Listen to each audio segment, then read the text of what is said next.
All right, here is my third and final match of ADCC Trials. This is me versus Maka Vickers. It's my second match of day two. I just got to this point and then the video stopped working, so just trying one more time. Yeah, I knew Maka was going to be really aggressive. I had seen her really heavy on top of another girl. Can't remember if I was watching her footage from another tournament or that was from day one that I was watching, but I know she's good on top. She's really heavy, good at placing her weight. And I also know that she was very forward and aggressive because my friend had mentioned that to me before I got on the mats with Maka, and then I could also feel it. I'll show you in a second here. As soon as she gripped up with me, with interlaced fingers like this.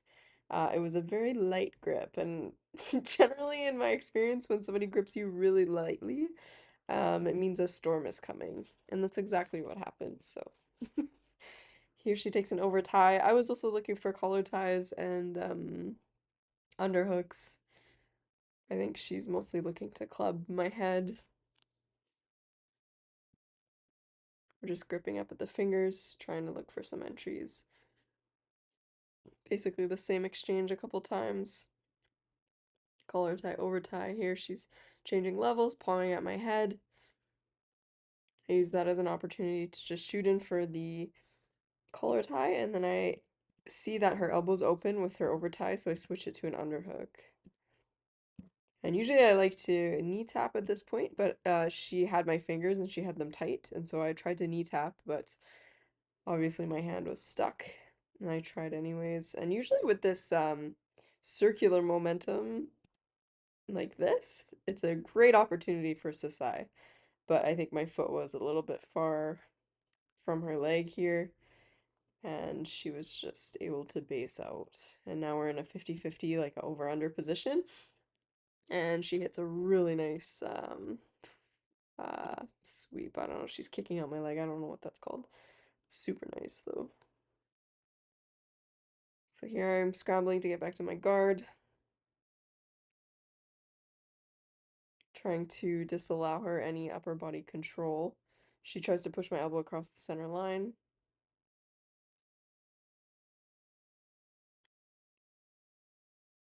And I'm just really working hard to create space and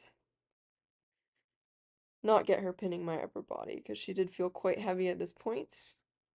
uh, But she didn't have the greatest head control, so I was able to move my head out and bring my right knee out from underneath. So here the reset happens, and this is where I believe, like, strategically my game started kind of going out the window. So I think during a reset, it's really important, I learned from this, to be planning what you're going to do as you're walking back to the center. As soon as that guy says go, what am I going to do with my position that I had? So I think she might have done that because she does advance her position right off the referee's sign to go, and I do not. I mean, obviously, I was thinking about elevating a little bit, but it actually pushes her into the tripod position, as you're about to see exactly. So I went to elevate, and as soon as I did that, she moved herself up because she had such a good upper body control on me. Her hips came up my knees, and here we are. And now that she's up high on my knees, I'm no longer able to really use my butterfly hooks because if I kick with my legs, she doesn't really feel it. So this is when things really started going downhill. So she starts pummeling her legs, and I feel that I can bring her overhead. She's fully vertical here, manages to land on her knees, and pass me. And so once again, another what I believe is a strategical error. I gave my back in the first 3 minutes. I think it's generally not the right thing to do.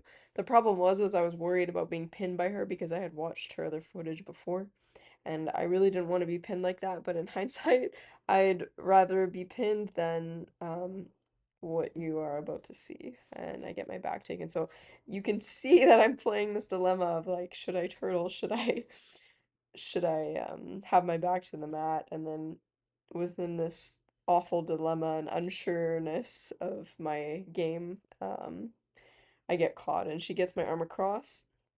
Um, and here she basically already has my back at this point. I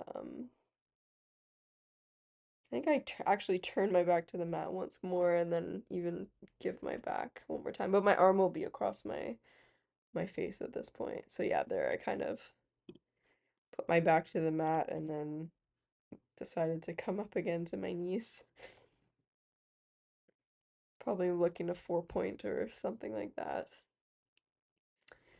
Some pretty desperate defensive movements on my part.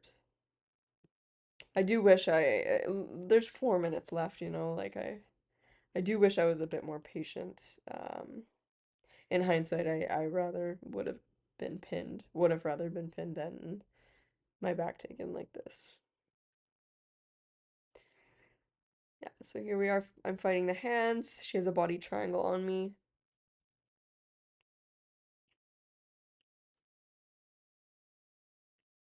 Her back retention's really, really nice. Because she's so threatening in the first little while of my upper body, I just really couldn't even move my hips much and focus on the body triangle. I was so occupied with what was going on um, at my top half. Here I try to scooch my hips so that they face the mat, like a Ethan Carlson style body triangle, or body triangle skate, but I couldn't do it. I think her lock was very tight on me, and I did feel like if I were to turn within her lock, that it could be detrimental for my ribs. So I was feeling pretty good about keeping myself safe, at least for the first part of this. So here it's points on now, and she's about to start racking up some points on me. So here I try to get up to my knees, try to go the other way, just desperately.